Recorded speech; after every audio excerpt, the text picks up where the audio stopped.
Good morning, students. Welcome to your English class. Today we will continue our chapter 2, Gift of Chapel. मृदु crept up to the window. Window मृदु धीरे धीरे window के पास गई.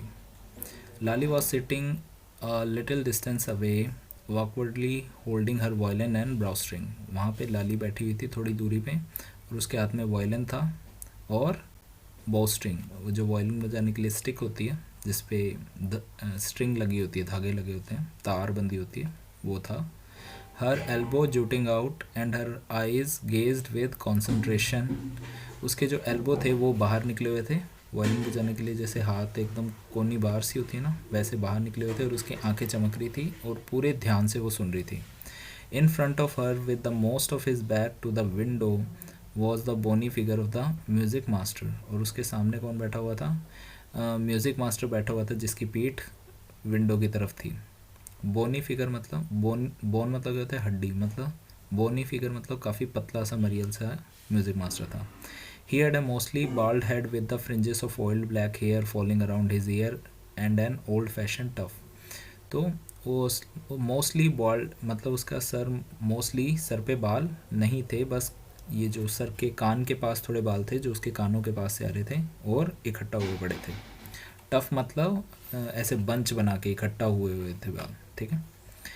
अ gold chain gleamed around his leather neck. एक gold chain थी जो उसके गले के पास चमक रही थी. And a diamond ring glittering on his hand. और एक डायमंड की रिंग थी जो उसके हाथों में चमक रही थी. As it glided up and down the stem of violin. जब उसका हाथ ऊपर नीचे वायलिन के ऊपर चल रहा था तो वो शाइन मार रही थी. A large foot stuck out from beneath his gold border vesty edge and he was beating time on the floor with the stony big toe. और जो उसने वेस्टी पहन रखी थी मतलब वो जो धोती जैसा होता है उसके बॉर्डर पे गोल्डन वर्क किया हुआ था, मतलब गोल्डन कलर के एज थे और उसमें से एक पैर ज़मीन पे मारे जा रहा था. जैसे अब गाना चल रहा होता है नीचे आप पैर नीचे मारते रहते हैं ना, ठप ठप ठप, वैसे चल रहे थे. और उसके जो स्क्रोनी बिग टो, स्क्रोनी मतलब पतला सा बद्दे से उसके जो टो थे वो ज़मीन पे पड़ रहे थे. He played a few notes. उसने कुछ नोट्स बजाए, कुछ म्यूज़िक बजाया. Lali stumbled behind him on her violin which looked quite helpless and unhappy in her hands. तो जो म्यूज़िक मास्टर है वो म्यूज़िक बजा रहा था और लाली है वो लड़खड़ा रही थी. पियानो स्टम्बल मतलब लड़खड़ाना. वो अपने म्यूज़िक बजाते हुए लड़खड़ा रही थी, मतलब वो थोड़ी नर्वस थी क्योंकि वो उतना अच्छा नहीं बजा पा रही थी. और वो काफ़ी उसके हाथ भी काफ़ी अनहैप्पी लग रहे थे. मतलब आप देख सकते हो कितने यहाँ पे जो म्यूज़िक मास्टर उसने कितने ध्यान से पढ़ रखा है और लाली जस्ट ज़बरदस्ती बजाई जा रही है ऐसा लग रहा है. What a difference. दोनों में क्या डिफरेंस था. The music master's note seem to be float up and settle perfectly into the visible track of the melody. जो म्यूज़िक मास्टर के नोट्स थे, जो म्यूज़िक मास्टर का जो म्यूज़िक था वो बिल्कुल सही जगह फिट हो रहा था, जो ट्रैक के मतलब जो गाना था उसमें सही एकदम फिट बैठ रहा था. It was like the wheel of a train fitting smoothly into the rail and whizzing along. As Ravi said. Ravi ने कहा कि ऐसा लग रहा था कि जो म्यूज़िक मास्टर का म्यूज़िक है वो बिल्कुल किसी ऐसे ट्रेन की तरह, ट्रेन के पहिए की तरह जो ट्रैक पे अच्छे से फिट होगी और आगे बढ़ रही है, आगे बढ़ रही है. मृदु stared at that huge beringed hand moving effortlessly up the violin stem making lovely music. मृदु का ध्यान उनके हाथों पे था जिसके अंदर रिंग पहन रखी थी, उन्होंने डायमंड रिंग पहन रखी थी, जो एफर्टलेसली मतलब बहुत आराम से मूव कर रही थी वायलिन के ऊपर और अच्छा म्यूज़िक बजा रही थी. Swung. There was Lali the railing again. Swung मतलब एकदम से कहा ओहो, जैसे हम कहते हैं ना अरे. और लाली फिर ट्रैक से हट गई थी, मतलब उसका म्यूज़िक फिर से बिगड़ गया था. अम्मा केम ए वेल फ्रॉम द गेट. अम्मा ओ. तो एक रोने की आवाज़ आई कि अम्मा ओ अम्मा. ठीक है. Ravi send the beggar away his mother from the back verandah.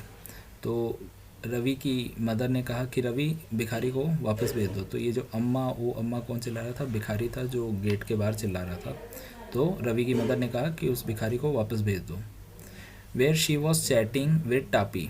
तो जो उसकी मदर है वो किससे बात कर रही थी, टापी से बातें कर रही थी. He has been coming here every day for the past week and it's time he found another house to beg from. Pati explained to Tapi. तो उसने कहा कि वो रोज़ ही यहाँ पे आता था भीख मांगने के लिए पिछले हफ्ते से. अब टाइम आ गया कि वो कोई और घर ढूंढे भीख मांगने के लिए. पाती ने तापी से कहा. Mridu and Meena followed Ravi out. Mridu और मीना रवि के पीछे पीछे गए. The beggar was already in the garden making himself quite at home. जो बैगर था वो गार्डन में आ चुका था. वो उसको तो एकदम ऐसा लग रहा था अपने ही घर है. He had spread his upper cloth under the neem tree and was leaning against his trunk, apparently prepared to take a little snooze while he waited for the arms to appear. Go away, said Ravi sternly. My Pati says it's time you found another house to beg from.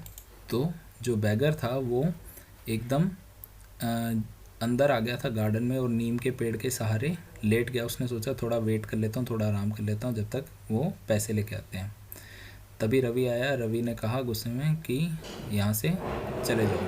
Snooze मतलब क्या होता है, short sleep, थोड़ा सा nap ले लेता है. तो रवि आया गुस्से में, कहता कि यहाँ से चले जाओ.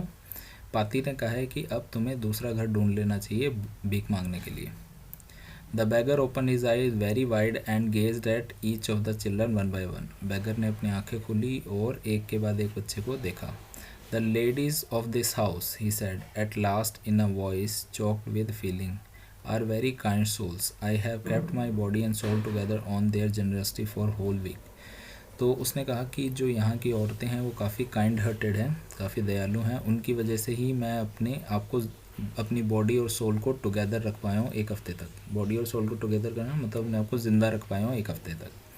I can not believe that they would turn me away. मुझे यकीन नहीं होता वो मुझे यहाँ से भगा रहे हैं. ही रेज्ड हिज वॉइस. उसने अपनी आवाज़ लगाई. अम्मा, ओ अम्मा. उसने फिर चिल्ला के कहा अम्मा, ओ अम्मा. Sad his well might be but it certainly wasn't feeble. उसकी आवाज़ में गम तो था बट इतनी कमज़ोर नहीं थी. It began in a deep strong rumble somewhere in the withered belly and came booming out of his mouth, with its few remaining teeth stained brown and brittle chewing. वो आवाज़ उसके एकदम पेट से आ रही थी, जहाँ पे उसकी बैली मतलब जो उसका पेट था वो एकदम बिखर चुका था, उसे भूख लग रही थी. कहाँ से निकली? उसके मुंह से निकली, जहाँ पे उसके कुछ बचे हुए दांत थे जो ब्राउन हो चुके थे पान चबाने की वजह से. Ravi, tell him there is nothing left in the kitchen, said Rukmani. Rukmani ने कहा कि रवि उन्हें कह दो कि किचन में कुछ नहीं बचा है. And he is not to come again, tell him that. She sounded fed up. तो उसने कहा कि अब उसे कह देना कि यहाँ आने की ज़रूरत नहीं है. She sounded fed up. Fed up मतलब हार गए, थक हार के बोल रहे हैं कि अब यहाँ मना कर दो यहाँ आने से, अब रोज़ रोज़ नहीं होता. Ravi didn't have to repeat it all to the beggar. Ravi को ये सब रिपीट करने की ज़रूरत नहीं थी. What his mother said had been easy for them all to hear. जो उसकी मदर ने वहाँ से आवाज़ लगा के कहा था वो आराम से सबको सुन गया था. There under the neem tree, नीम के पेड़ तक. The beggar sat up and sighed. जो बैगर है वो बैठ गया और उसने साई किया. साई मतलब ऐसे हो, ऐसे सांस छोड़ी. I will go, I will go. मैं चला जाऊँगा, मैं चला जाऊँगा. ही सैड वेरीली. थका हुआ उसने कहा कि ठीक है मैं चला जाऊँगा. Only let me have a rest here under this tree. मुझे थोड़ी देर यहाँ पेड़ के नीचे आराम करने दो. The sun is so hot. सूरज बहुत गर्म है. The tar has melted on the road. और जो टार है, जो सड़क बना होता है ना, ब्लैक टार बना होता है, वो पिघल रही है. My feets are already blistered. मेरे जो फीट हैं वो ऑलरेडी जल चुके हैं. He stretch out his feet to show the large pink peeling blisters on the sole of the bare feet. उसने अपने पैर फैला के दिखाई कि उसके पैर कैसे जल चुके थे और उसकी स्किन कैसे निकल रही थी, मतलब छाले पड़ रहे थे उसके पैरों पे. I suppose he doesn't have the money to buy chappals, Mridu whisper to Meena Ravi. तो मृदु ने मीना रवि को कहा मुझे लगता है इसके पास चप्पल खरीदने के पैसे नहीं है. Have you got an old pair in the house somewhere. उसने पूछा कि क्या तुम्हारे घर में कोई पुराने चप्पल पड़े हैं. I don't know, said Ravi. Ravi ने कहा मुझे नहीं पता. Mine are too small to fit his feet and I would have given him to him. Ravi ने कहा कि मेरे चप्पल इनके पैर के लिए छोटे होंगे, वरना मैं तो कब का दे देता। And his feet were larger than मृदु एंड मीनास, और उसके पैर भी मीना और मृदु से बड़े थे। The beggar was shaking out his upper cloth and tightened his dhoti. He raised his eye and looked fearfully at the road, gleaming in the afternoon heat. Beggar ने अपने ऊपर वाले कपड़े झड़काए, अपनी धोती टाइट की, फिर काफ़ी डरावनी नज़रों से सड़क की तरफ देखा, जो गर्मी की वजह से काफ़ी चमक रहा था और गर्म हो चुका था। He needs something on his feet, Meena said. Meena ने कहा कि उसको पैरों में कुछ पहनाना पड़ेगा। Her big eyes feeling it's not fair. ये फेयर नहीं है, मतलब ये सही नहीं है कि वो नंगे पैर घर के बाहर जाए। द सैड रवि, रवि ने कहा चुप हो जाओ, I am thinking about it, मुझे सोचने दो। Blubbering, it's not fair isn't going to help. उसने कहा इट्स नॉट फेयर बोलने से कुछ नहीं होगा। इन 2 minutes he will be frying his feet on the road. 2 minute के अंदर वो अपने पैर वापस रोड पे जला रहा होगा। What he needs is a pair of chappal. उसे किस चीज़ की ज़रूरत है? चप्पल के पेयर की, मतलब एक चप्पल के जोड़े की ज़रूरत है। So where do we get them, तो हमें वो कहाँ मिलेंगे? Come let's search the house, चलो घर में ढूंढते हैं। He pushed Mridu and Meena into the house. वो मृदु और मीना को घर में ले आया। Just as she stepped into the veranda, Mridu's eye fell on the odd-looking chappal she had noticed when she arrived. जैसे ही वो घर के वरांदा में पहुंची, मृदु की आई चप्पल पे पड़ी, जो एंटर करते वक्त उसने देखा था कि एक अजीब सा पुराने से चप्पल पड़े हुए थे। Ravi, she whispered, whose are those? उसने कहा रवि, वो किसके चप्पल हैं? Ravi turned and glanced at the shabby-looking but sturdy old slipper. Ravi ने पलट के देखा और देखा कि वो चप्पल काफ़ी गंदे थे पर ठीक थे, सही हालत में थे। He beamed and nodded, these are just the right size. उसने देखा एकदम ध्यान से और सर हिलाया, कहता कि हाँ ये बिल्कुल सही साइज़ है। ही सैड पिकिंग दैम अप, उसने उसे उठाया। मृदु and Meena followed him nervously back into the garden. मृदु और मीना नर्वस होके कि कुछ गलत तो नहीं कर रहे करके उसके पीछे पीछे गार्डन में चल दिए। So I hope you understood this much of chapter. We will continue our chapter in the next video. That's all for today. Thank you and have a nice day.